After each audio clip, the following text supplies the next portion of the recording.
Nos secrétaires de séance, donc Chantal et Jacqueline, et l'approbation du dernier compte-rendu du 28 septembre. Y a-t-il des observations sur ce compte-rendu? Pas d'observation, donc il est adopté. Avant de débuter notre ordre du jour, il faut dire qu'il y a une modification, j'en avais informé par mail. D'une part, il y a un retrait d'un point à l'ordre du jour, c'est le point 17, c'est celui sur le régime indemnitaire, le RIF7, puisqu'en fait, nous recrutons, et un poste important, lundi matin, notre nouveau directeur des services techniques. Donc, on va mettre la charrue avant les bœufs. Je pense qu'il est important de voir quelles sont les prétentions de nos candidats en matière de régime indemnitaire avant de délibérer. Donc, c'est pour ça que c'est inutile de redélibérer à chaque conseil. Il vaut mieux attendre. Ceci n'obère absolument pas, en plus, notre calendrier de recrutement. Donc, ce sera à l'ordre du jour du prochain conseil. Et puis un point supplémentaire, et celui-ci, nous n'en avions pas connaissance lorsque nous avons eu la commission Affaires Générales, c'est le syndicat de bassin versant qui nous a écrit, je vous ai également transmis la lettre, qui, comme le SAH, qui lui l'avait fait un petit peu plus tôt, doit changer ses statuts pour se mettre en application avec la loi GEMAPI. Et ils nous ont écrit le 16, donc la semaine dernière, pour nous dire que nous avions 3 mois pour délibérer. Ça c'est bien, 3 mois, on devait se revoir en janvier, mais à la fin de la lettre, on nous dit qu'il faut délibérer avant le 31. Il y a 3 mois, mais il faut délibérer avant le 31 décembre. Donc, comme c'est le même sujet que pour le SAH, nous vous proposons de rajouter ce point s'il n'y a pas d'objection, mais je dois vous demander votre avis pour le faire, pour le rajouter. Y a-t-il des objections? Non, on peut le rajouter. Mais je vous remercie. Et alors nous allons débuter par notre premier point, et alors je salue notre invité, et je remercie notre collègue Gérard Allard, maire de Rezé et vice-président de Nantes Métropole, d'être ce soir à notre conseil pour présenter le rapport 2016 de notre intercommunalité, comme le Code général des collectivités territoriales nous le demande. Gérard m'ayant fait l'honneur de procéder vendredi dernier à cette présentation devant le conseil municipal de Rezé, c'est naturellement que je l'ai sollicité pour l'exercice réciproque. Alors exercice qui n'est jamais très simple, parce que devant la masse d'informations que vous avez peut-être pu consulter, si vous avez cherché sur l'adresse électronique qui vous était communiquée, il n'y a plus donc de CD. Les autres années, nous avions quelques CD, on en envoyait un au groupe des élus d'opposition, mais maintenant tout est dématérialisé, donc nous n'avons plus de support par CD. Et certaines informations portent quand même sur des faits qui maintenant se sont déroulés il y a un an et demi. Donc enfin j'ai confiance dans les talents de notre collègue pour nous aider à mieux digérer ce rapport conséquent. On va essayer. Je vais commencer d'abord par saluer avec plaisir les élus du conseil municipal de Bouaye, que j'ai toujours plaisir à voir, ainsi que les personnes qui sont dans le public, et notre caméraman roséen qui est ici présent aussi.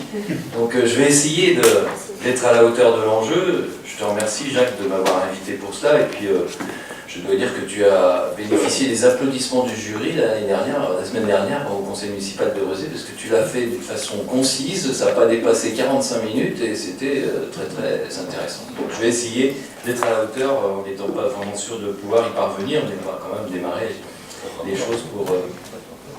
Comment? Je vais essayer, c'est pas gagné. Bon alors déjà, pour dire globalement ce qu'on peut donner à voir de cette métropole nantaise, on a quand même, avec 2 critères d'évaluation, aujourd'hui la possibilité de se dire qu'on a la chance d'être dans une métropole dynamique, attractive, mais on a 2 éléments d'appréciation qui sont objectifs sur cette question-là. C'est à la fois la qualité de vie, et il faut reconnaître que la métropole nantaise, dans tous les sondages nationaux, arrive largement en tête parmi les grandes villes et les grandes métropoles de la France, où les gens ont envie de vivre et de travailler. Et puis il y a la question de l'emploi. On a un taux de chômage aujourd'hui qui est de 7,3, c'est trop, c'est beaucoup trop, mais c'est largement en dessous de ce qui se passe dans la majeure partie des métropoles françaises. Alors on peut ainsi constater et se réjouir de la montée en puissance du fait métropolitain, qui n'a pas que des effets positifs sans doute, bien sûr, mais qui, s'agissant de l'emploi et du développement, c'est quand même un très bon point. Ça c'est la diapositive numéro 4. Ce qui nous lie à 24 communes, c'est le pacte métropolitain qui est entre nous un accord, entre nous, ville et la métropole, pour une collaboration utile et solidaire à la dimension d'une métropole comme la nôtre. Nous avons fait progresser ce pacte en décembre 2015 en engageant un nouveau schéma de mutualisation et de coopération. Vous avez certainement eu au conseil municipal l'occasion d'en discuter. Il s'agit de faire avancer nos outils de travail en commun et de construire une métropole plus équilibrée et plus efficace.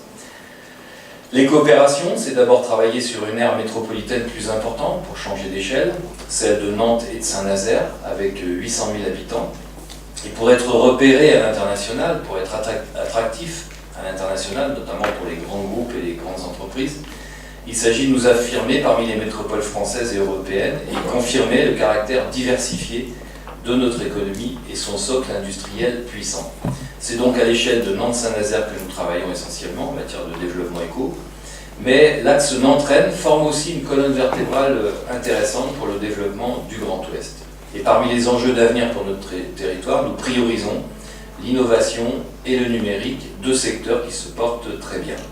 Le numérique constitue un des grands défis d'aujourd'hui et pour demain, à la fois en termes d'emploi. 4077 emplois ont été créés depuis le lancement de Nantes Tech, dans la santé, la culture, l'éducation, le patrimoine, la vie citoyenne. Le numérique réinterroge ainsi notre façon de travailler et de vivre ensemble. Et pour accompagner très concrètement la société dans ses évolutions et sensibiliser le plus grand nombre aux enjeux du numérique, nous croyons naturellement à une action collective organisée à l'échelle de la métropole Nantes-Saint-Nazaire. Les partenariats institutionnels comme le contrat de plan État-région ou les fonds FEDER sont de vraies opportunités pour cela et la métropole en bénéficie largement. Avec de tels enjeux d'adaptation et de développement, le dialogue citoyen s'impose et s'affirme encore davantage, de même que la transition écologique. Le dialogue citoyen, c'est avant tout une volonté de co-construction qui s'amplifie. Le lancement du second grand débat métropolitain sur la transition énergétique, C'est nous, qui faisait suite à la conférence permanente Loire, a été une nouvelle opportunité de coproduire des politiques publiques dans ce domaine. D'un autre côté, la transition écologique est au cœur du projet métropolitain.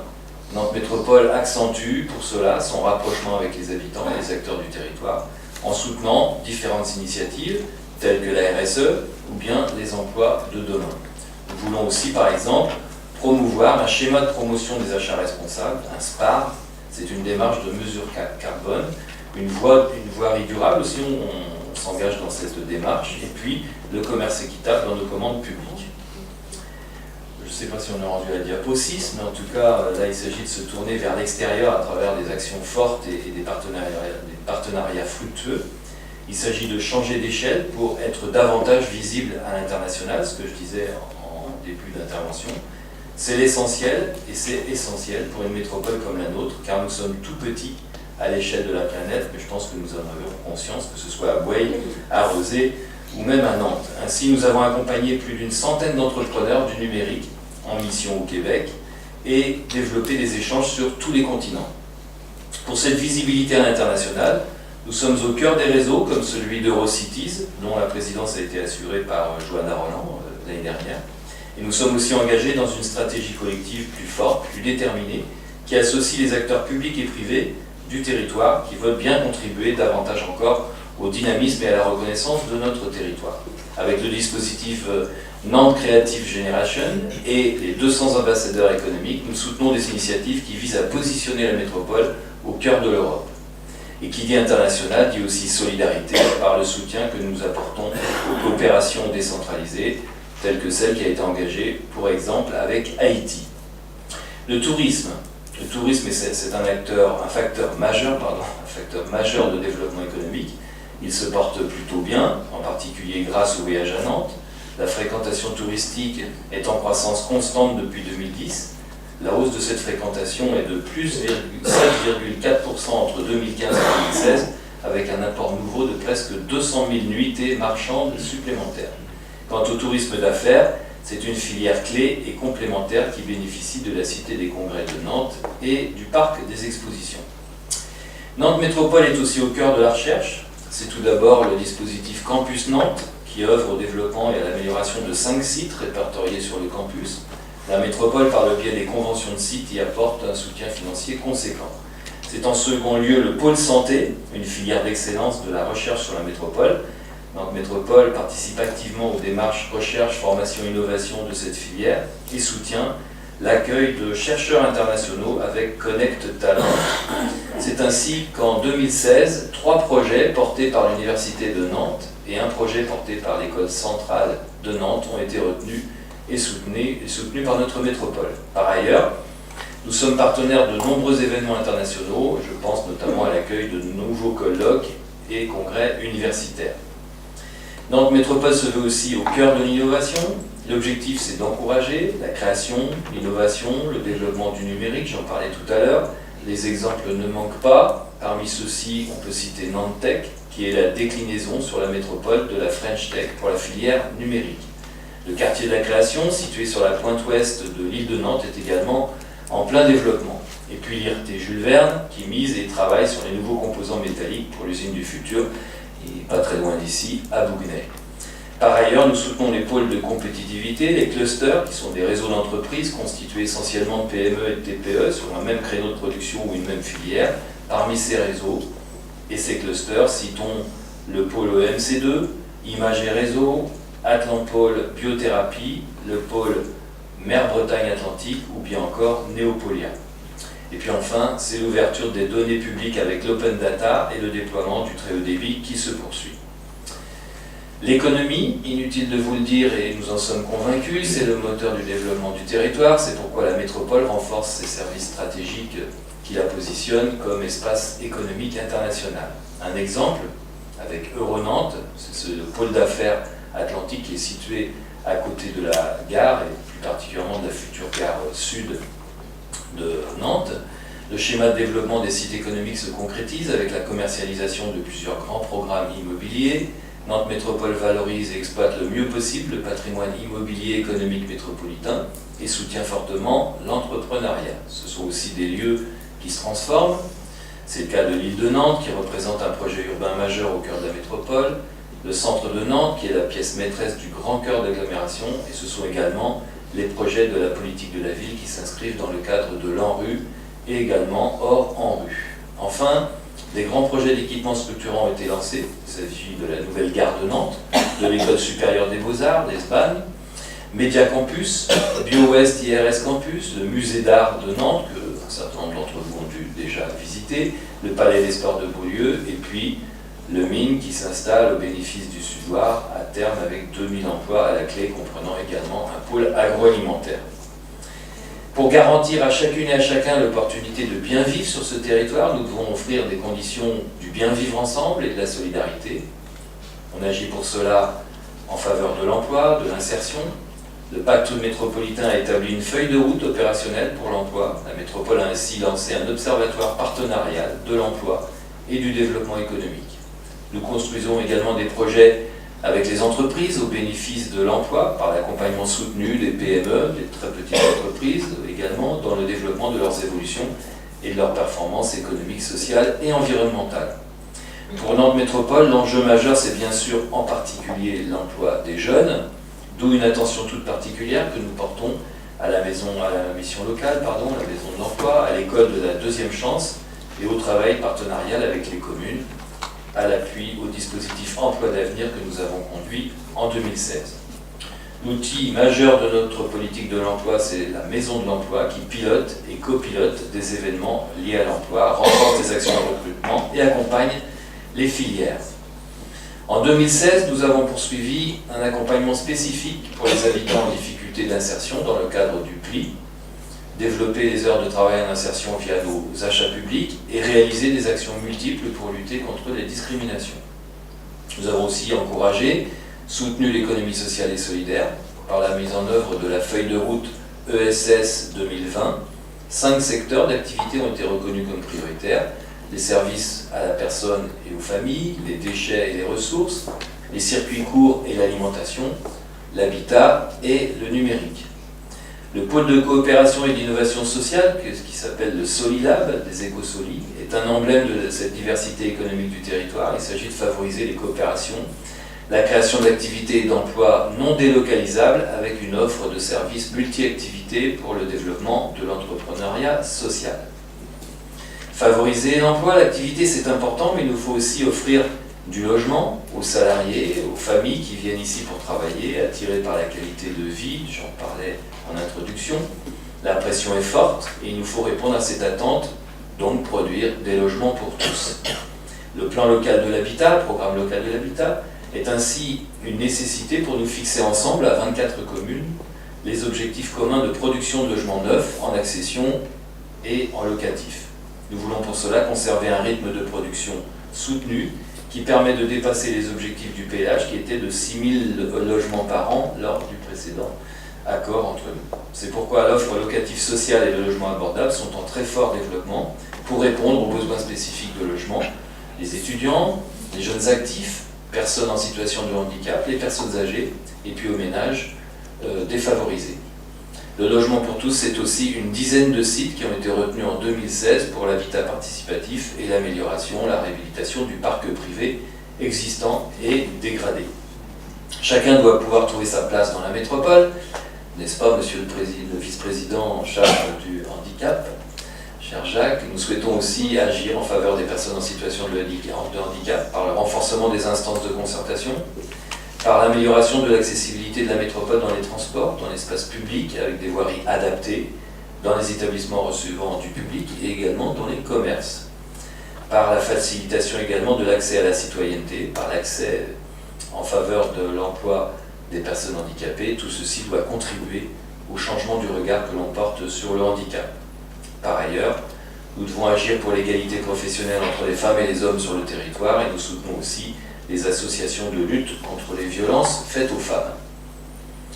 Construire c'est bien, urbaniser au sens noble du terme c'est encore mieux. Nous voulons aménager une ville durable et accessible pour tous. Pour cela, nous nous mobilisons pour l'égalité des territoires. Cela signifie concrètement poursuivre nos actions politiques de la ville en soutenant nos partenaires et les habitants qui y résident. Il s'agit de poursuivre la rénovation des grands ensembles dans le cadre du nouveau programme national de renouvellement urbain, NPNRU 2014-2024.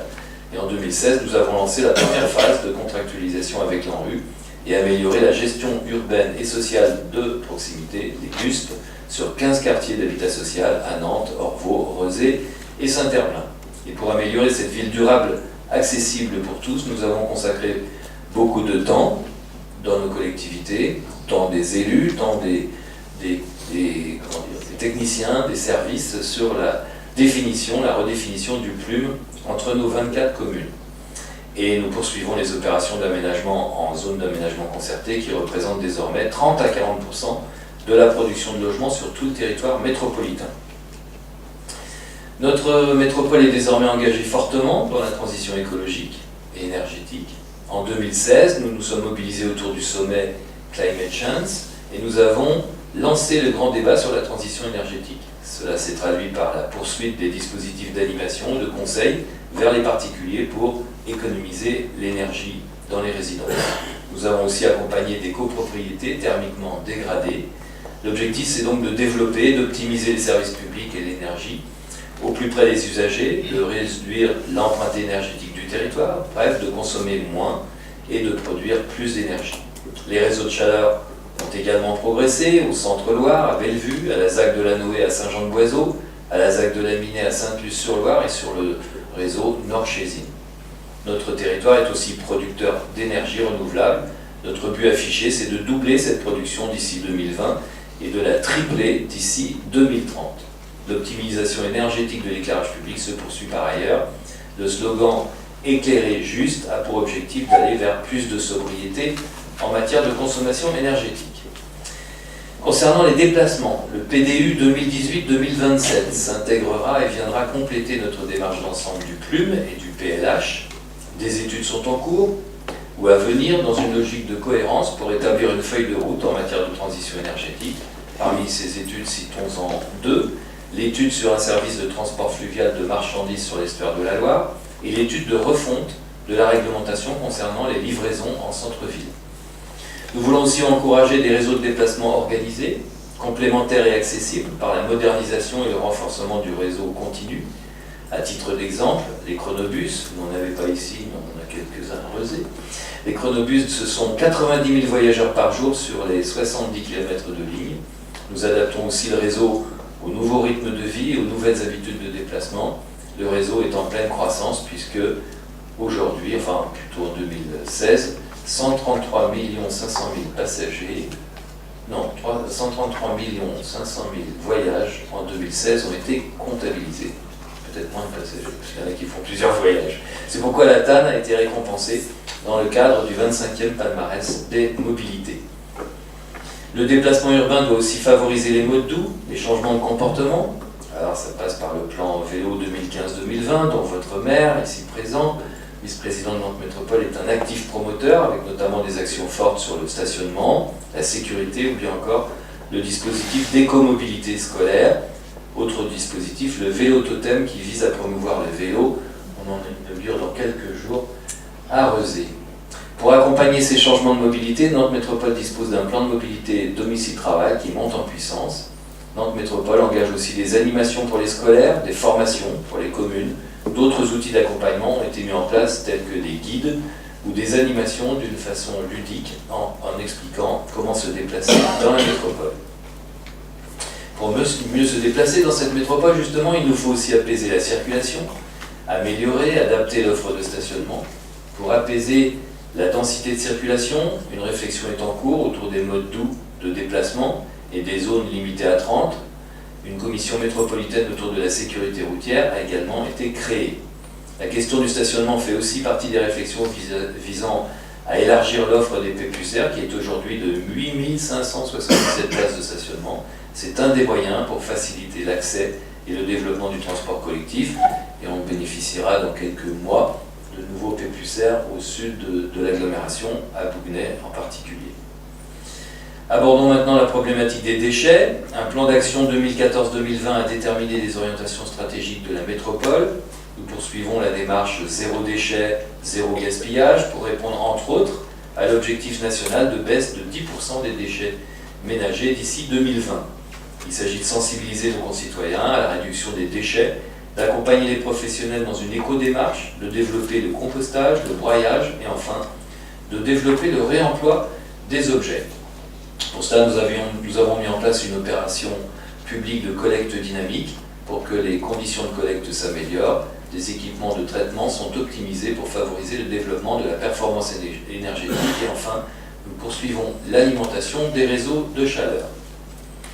La gestion du cycle de l'eau, nous allons vers une tarification sociale de l'eau pour permettre réellement son accès aux plus démunis. Nous modernisons l'usine d'eau de La Roche pour une gestion de l'eau plus performante. Le nord-ouest du département sera bientôt alimenté en eau potable pour anticiper une situation déficitaire. Ainsi, en 2016, les travaux entre la station de la Contrie à Nantes et Vigneux de Bretagne ont démarré.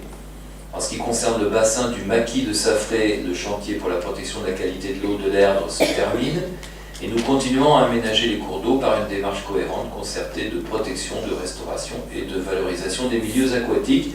Pour exemple, la restauration des marais de l'Erdre. Enfin, selon une enquête, sachez que 9 métropolitains sur 10 sont satisfaits par la qualité de l'eau du robinet. Ils ont raison, elle est très bonne à consommer. Tu nous l'as recommandé à Rezé, je le recommande ici à Bouaille. Nous voulons enfin protéger les espaces naturels et agricoles. Nous soutenons et développons pour cela l'agriculture périurbaine avec la consolidation du programme de remise en culture des friches agricoles ou bien encore la structuration du projet alimentaire territorial. Nous projetons d'étendre et de préserver les forêts urbaines sur 1200 hectares d'espaces naturels et agricoles répartis en 3 sites sur 8 communes de l'agglomération nantaise. Il faut aussi de la prévention pour les risques et les pollutions. 21 communes ont arrêté leur plan communal de sauvegarde fin 2016. On va passer maintenant à la synthèse financière de l'année. Ça doit être la diapo 27. J'en aurais terminé avec la présentation rapide donc, de la synthèse financière de l'année 2016. Comme vous le voyez sur la diapo 27, les dépenses réelles 2016, tout budget confondu, se sont élevés à 1 27 600 000 euros, dont 656 millions d'euros pour le fonctionnement et à 280 500 000 pour les investissements réalisés. On passe à 29. Les dépenses consacrées directement aux politiques publiques témoignent d'un niveau d'intervention soutenu. Elles atteignent 703 800 000 euros, hors moyens humains et de gestion des services. Enfin, la métropole se veut résolument ambitieuse sur ce mandat en termes d'investissement, comme vous le savez. Ça se traduit par politique publique de la façon suivante. Pour le développement urbain, 52 millions d'euros, 52,7 millions, soit 19%. Pour les espaces publics, 29,2 millions d'euros, soit 10%. Pour l'eau, 39,6 millions, soit 14%. Moyens généraux, 14,7 millions, 5%. Déplacement, 41,3 millions, 15%. Enseignement supérieur, développement économique, c'est la plus grosse part, 96,6 millions, soit 35%. Énergie et environnement, 5,5 millions d'euros, soit 2%. Les grandes masses du budget général avec le budget déchets sont de 889,5 millions pour les recettes et de 880,8 millions pour les dépenses. Chacun peut remarquer que les indicateurs financiers 2016 confirment le maintien d'une situation financière parfaitement saine. En 2016, l'évolution des dépenses de fonctionnement s'est stabilisée à plus 0,04 grâce aux efforts de gestion et l'épargne nette augmente de 32% pour s'élever à 104 500 000 euros. Les ressources propres ajoutées à l'épargne nette ont permis de financer 82% des investissements et ainsi de limiter le recours à l'emprunt. La métropole affiche donc, pour conclure, un résultat excédentaire au 31 décembre 2016 de 54 millions d'euros, 54,5 dont 28,6 millions sur le budget général. Et puis, dernier graphique qui est intéressant, vous pouvez y constater sur une dépense recette 200 euros, les répartitions assez équilibrées qui sont à l'affichage, je ne sais pas si on voit ça suffisamment clairement. La tarification des services usagers et la fiscalité représentant plus de 53% des recettes. Voilà, monsieur le maire, ce que je pouvais dire pour la présentation de ce rapport. Je crois qu'il y a des éléments concernant la ville de Bouay. Éventuellement. Mais déjà, saluer la performance, puisque le challenge a été remporté haut la main, hein, puisque on a là à peine 25 000. Donc là, on voit l'essentiel. Oui, mais c'est très bien, je pense que c'est ce que tout le monde attend, et on remercie vraiment Gérard de cette présentation. Oui, on peut compléter, si vous le souhaitez, par des éléments sur le pôle sud-ouest et Bouay, où en général on les connaît bien forcément ici sur la commune. Donc le pôle sud-ouest, rappelez que ici c'est le pôle qui regroupe le plus de communes, 8, c'est le pôle aussi qui a la plus faible population, 50 000 habitants. Au pôle sud-ouest, le pôle gère 1 600 000 euros de fonctionnement et bien sûr c'est un pôle d'investissement, plus de 6 200 000 euros. Ces chiffres sont ceux de l'année 2016. Pour Bouay, en 2016, on va se remémorer un petit peu des éléments. Il y avait des réflexions sur la voirie, hein, sur le chapitre voirie, réflexion de chaussée, route de la Bergerie Verte, rue et place du Paty, sur l'avenue Robert Schumann, chemin de la Rive, voilà des éléments qui avaient été faits en 2016. Et puis ça avait été le début, la préparation en fait des travaux de la rue des Épinettes, même si ils n'avaient commencé ensuite qu'en 2017, ça avait été en fait les études. Réfection de trottoir rue des Acacias, rue du Paty. Un point très important qui était attendu par des habitants, c'était l'arrivée de l'eau potable. On peut le comprendre, hein, c'était au Mimosa, au nord de la commune. C'est l'extension du réseau d'eau potable qui a permis de desservir, je crois, 7 nouvelles familles, mais ça représentait un linéaire assez conséquent et nous l'avons pris en charge sur notre PPI. Remplacement des luminaires, hein, pour des luminaires nouvelle génération. 10 luminaires ont été changés rue Aristide Briand et 13 coffrets d'illumination, ça c'est pour les illuminations de Noël, suivi par Cadias en 2016. Les remplacements d'armoires aussi pour une modernisation et plus de sécurité. Les armoires de commande électrique, ça c'était le cas route de Bouguenais, rue du Pinier et avenue Schulcher. Sur la voirie, on fait aussi des choses plus économes, avec des enduits coulés à froid dans certaines conditions. Ça avait été le cas rue des Charmilles et rue du Noisetier. En assainissement, c'était des travaux qui ont été, je pense, préparatoires à ceux qu'on vient d'avoir aujourd'hui, aujourd'hui ces mois-ci à la Lésinière, parce que la chaussée de la Lésinière a été complètement refaite, mais avant, justement pour éviter de recasser, en 2016, c'était l'extension du réseau d'eau pluviale et la création d'un fossé, ceci permettant de préparer les travaux qui ont eu lieu cette année. En matière d'habitat et d'urbanisme, le Plume, puisque c'est un chantier de plusieurs années. Donc, en 2016, nous en étions à travailler sur le PADD, les orientations du Plume, avec des diverses réunions participatives ici, du groupe communal de travail sur le plume. Nous avions également avec Nantes Métropole travaillé sur le projet qui va débuter prochainement rue de la Pommeraye. Vous voyez, c'était le travail qui se faisait avec Nexity, le promoteur, sur l'avenue de la Pommeraye. Nous avions travaillé sur la place des Échoppes et puis sur le permis d'aménager d'un petit lotissement qui s'appelle le Puy-Michel, un lotissement qui donne sur la rue du Pigné. En 2016, ça tombe pas tout à fait rond, 99, pour pas dire 100, 99 dossiers d'autorisation du droit des sols, c'est-à-dire les permis de construire ou les permis d'aménager, avaient été traités par Nantes Métropole. Ce sont les dossiers les plus importants, sachant qu'en mairie, nous continuons de suivre les dossiers les plus simples. Et puis 2016, c'est une année de coécriture du contrat de co-développement, puisque nous l'avons signé ensuite en 2000. La rue des Épinettes, je vous ai dit une bêtise tout à l'heure, je vous ai dit la rue des Épinettes en 2017. Non, elle a bien démarré l'été 2016, puisque nous avions précisément signé le contrat de co-développement avec Nantes Métropole au démarrage de ces travaux. Et sur le développement économique, pour finir avec cette grande compétence de Nantes Métropole que suit particulièrement Gérard, en 2016, 24 nouvelles entreprises avaient été installées sur la commune, soit par création ou par transfert d'activité. 3 projets avaient abouti à commercialisation de terrain dans notre ZAC des Coteaux de Grandlieu. Et nous avions en particulier inauguré le village d'artisans, l'Artiparc, au mois de juin 2016. Et puis un projet avait également abouti, qui, dans sa validation, il a ouvert il y a quelques mois maintenant, c'est le projet de chambre funéraire, qui lui n'est pas dans une zone d'activité économique, qui est hors zone, et c'était le lancement de ce projet.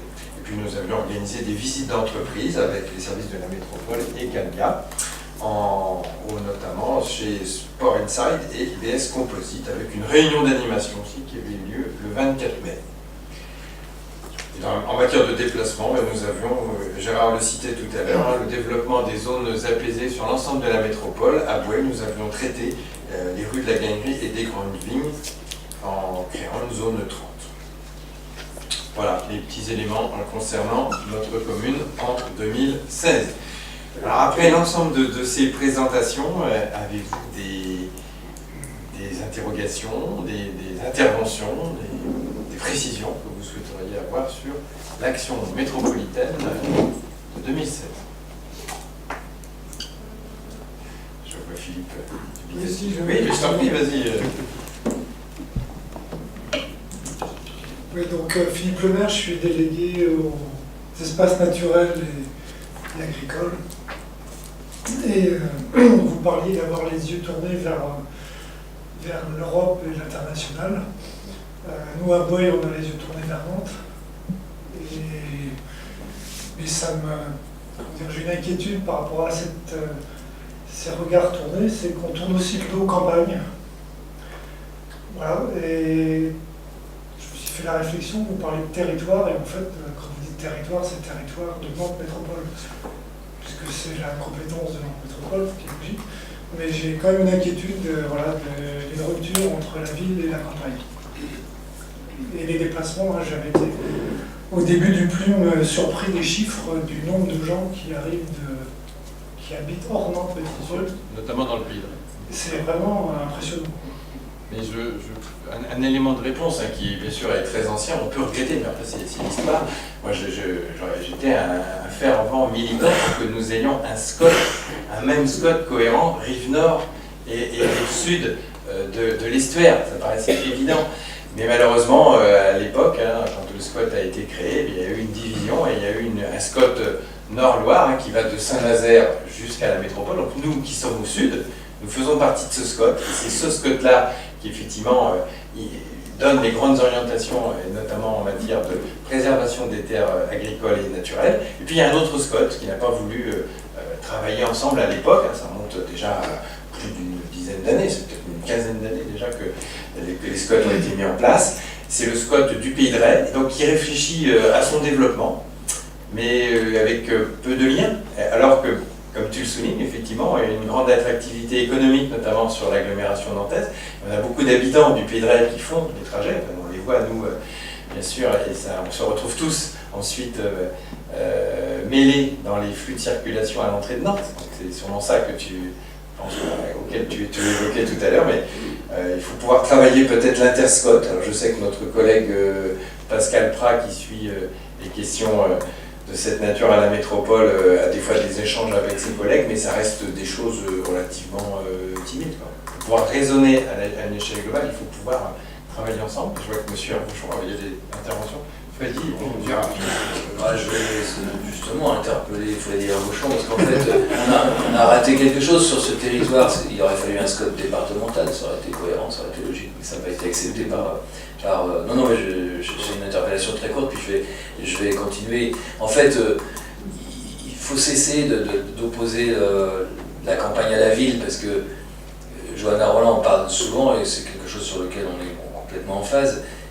On est obligé de penser alliance des territoires, parce que si on raisonne par exemple sur l'arrivée du mine bientôt à Rezé, un pôle agroalimentaire, il ne fonctionnera que si l'alliance des territoires ruraux et de la ville sont cohérents. C'est quand même dans les campagnes qu'on produit beaucoup de choses qui vont être consommées ensuite dans la ville, et donc il faut bien qu'on soit en cohérence.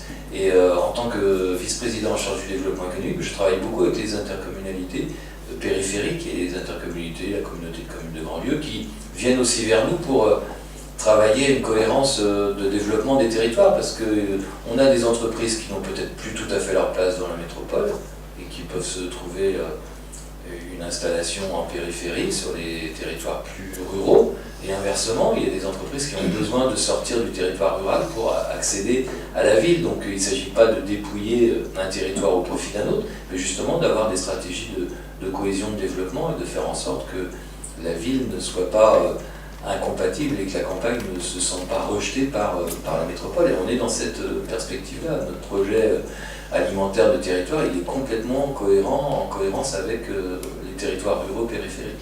En tout cas, on ne raisonne pas en se disant la métropole, on est tourné vers l'international, et puis ce qui est à côté de chez nous, la campagne n'existe pas, bien au contraire.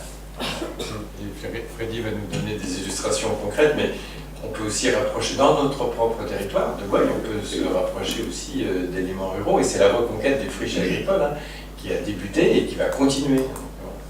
On va même faire en sorte que non seulement le plume, mais peut-être, Freddy nous parlera peut-être du péant, qui permettra de sanctuariser finalement des terres à vocation agricole, de façon à ce que nous ne soyons pas, aujourd'hui je prends souvent cet exemple-là, je n'ai rien contre cette commune-là, mais elle est plus proche encore du centre-ville, mais si rien n'était fait, si nous ne sanctuarisons pas des terres, dans 20 ans, dans 25 ans, vous voyez, c'est Saint-Sébastien, si vous voulez. Il y a une telle pression qu'il faut se préserver. Oui, non, mais effectivement, le bon territoire, on voit qu'il est sûrement à une échelle au-delà de la métropole. L'échelle département est un bon territoire, à une bonne échelle. On voit bien qu'il y a des complémentarités à avoir. Le département peut assurer effectivement ces complémentarités. Et nous travaillons vraiment en lien avec la métropole. Et sur ces enjeux agricoles et espace naturel, c'est un enjeu stratégique pour le département de Loire-Atlantique qui est très attractif. 16 000 habitants tous les ans dans ce département. On est attractif parce qu'on a aussi une métropole attractive, avec aussi Saint-Nazaire, donc c'est un territoire dynamique, et le territoire, il est fini. C'est-à-dire les espaces ne peuvent que se réduire. Donc en termes d'action sur l'agriculture, c'est d'assurer le outil de travail.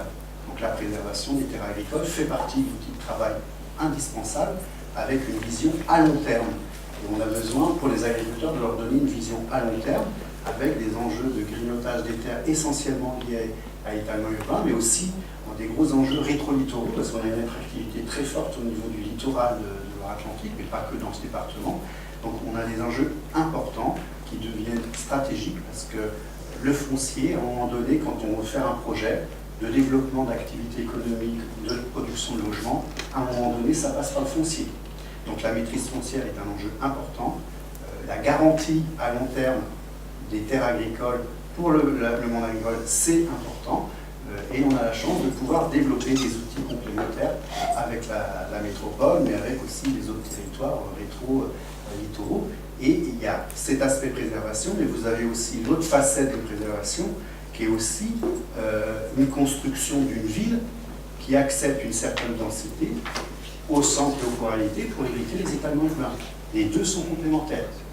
Comment accueillir 16 000 habitants en évitant de grignoter les terres agricoles. Cette équation, on l'a aussi à travers la traduction politique dans nos PLU, notamment le PLU-M, où on a travaillé ici, comme dans l'ensemble des territoires, à une volonté de pouvoir effectivement accepter une densité. Et l'Agence foncière de Loire-Atlantique, dans lequel on a quasiment toutes les intercommunalités, dont Nantes Métropole, de Loire-Atlantique, est une agence stratégique pour pouvoir effectivement faire du foncier, pouvoir densifier nos groupes, pouvoir renouveler. C'est aussi ça qui permet de préserver nos terres agricoles. Donc c'est pendant de deux faces d'une même médaille, à la fois une politique urbaine moins consommatrice des terres agricoles et à la fois préserver ce qui reste des terres agricoles avec des outils novateurs, payants notamment, périmètre des espaces agricoles, périurbains qui sont là. Il y en a un au Nord-Loire, entre Nantes et le futur aéroport, au niveau rétro-littoral Viran, et on projette de créer un futur payant en Sud-Loire, précisément entre Loire et banlieue. Y a-t-il d'autres sujets d'intervention sur les politiques métropolitaines? Écoutez, s'il n'y a pas d'autres interventions, nous allons prendre acte du rapport. Il n'y a pas de vote, hein, on prend acte du rapport qui nous a été fait. Et je remercie vraiment Gérard pour cette synthèse de cet exercice jamais très facile à réaliser. Merci, monsieur le maire. Merci beaucoup. Merci. Je vais vous quitter.